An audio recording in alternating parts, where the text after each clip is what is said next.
Have you ever gone through so much that you start believing that you are now immune to the effect of bad situations? In your head, you believe you have built an unimpenetrable wall around your heart that it can't be touched. In other words, you believe your heart is harder than a rock. You reach a point where you feel nothing can faze you at all. Then, boom, you encounter something that turns your heart inside out. Well, welcome to the story of my life. It is exactly 1 month today since my house caught fire. So 2023 was being its normal self, hard, difficult, and very few things going right as the responsibilities kept increasing. I had developed a heart as hard as rock. At least that's what I believed. I didn't know 2023 had. It's not very nice plans waiting for me.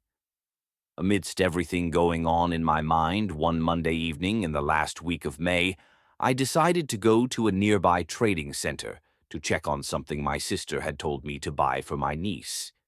Usually, I like to walk to the center as a form of exercise because it's barely 2 kilometers away from where I stay.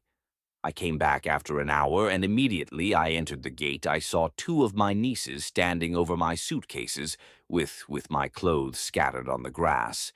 It was already 7 p.m., so it was a bit dark and I couldn't see everything.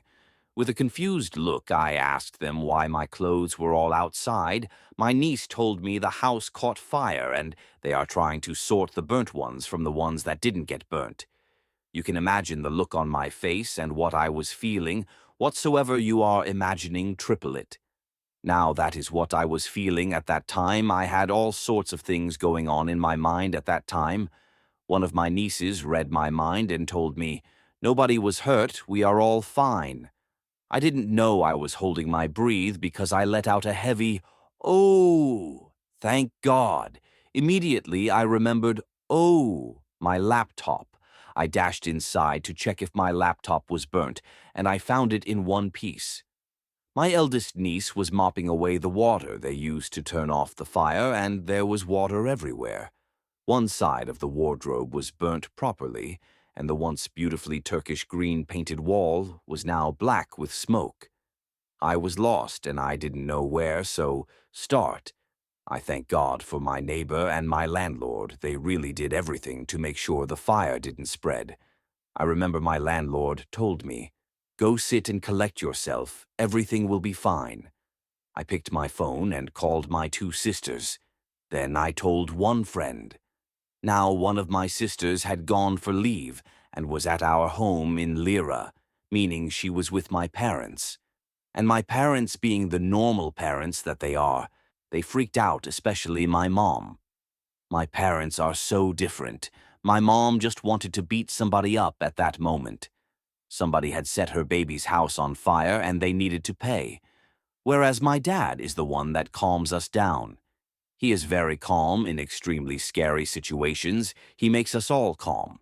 So, of course, my sister told them, and my mom was the first to call and just started interrogating me. I think my dad felt she was over-delaying. He got the phone from my mom and started calming me down, telling me it happens. The thing about talking to my parents is, you think you are talking to one, but you are actually talking to both of them, because 99% of the time the phone is on loudspeaker and they are together. Back to the fire, we cleaned the house, and I do not know, but I felt there was so much going on in my head, my heart, and my stomach at the time. My entire firewall that I thought I had built around my heart was down. Started imagining all sorts of what-ifs. What if I had burnt down the house? What if my baby had died in the fire? What if any of my nieces had choked with the smoke to death?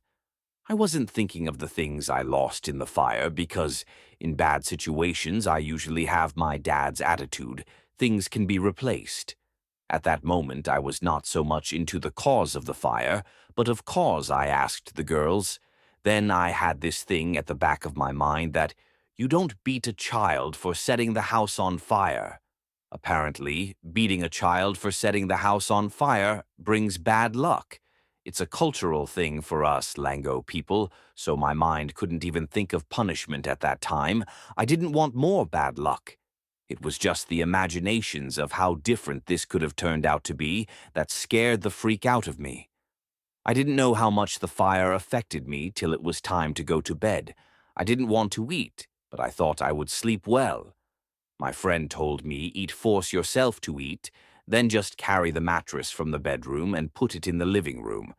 When I went to the bedroom, I couldn't sleep, so I just decided to carry the mattress to the sitting room and put my baby to sleep, and I sat on the bed and turned on the TV and watched a series till morning. Sleep caught my eye at 5 a.m., but I woke up at 8 a.m. and stayed on that bed in the sitting room till evening when I finally got the courage to get up, shower, and go sit on the veranda outside. Bit by bit, I started picking myself up. The following days were not easy. The smell of smoke anywhere would immediately send me into a panic attack.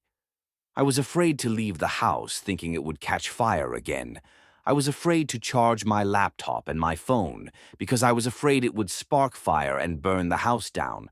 I was afraid of the spark of fire from lighting the charcoal stove, because I was afraid it would land on something and start the fire again. Just know I carried a very brave, bold face around, but I was jello inside. I remember I was sending a message to my sister and it went to my WhatsApp status, and before I could delete it, one person had viewed. You guys needed to have seen the speed at which I rushed to delete it. Am just the type who hates loading my stress on other people, so am sure all my friends are hearing this for the first time. And it actually feels good to talk/write about it. Am currently trying to rebuild back the wall around my heart. Hopefully, with the raw materials from the fire, I will be able to build a stronger wall this time round, with proper firewalls.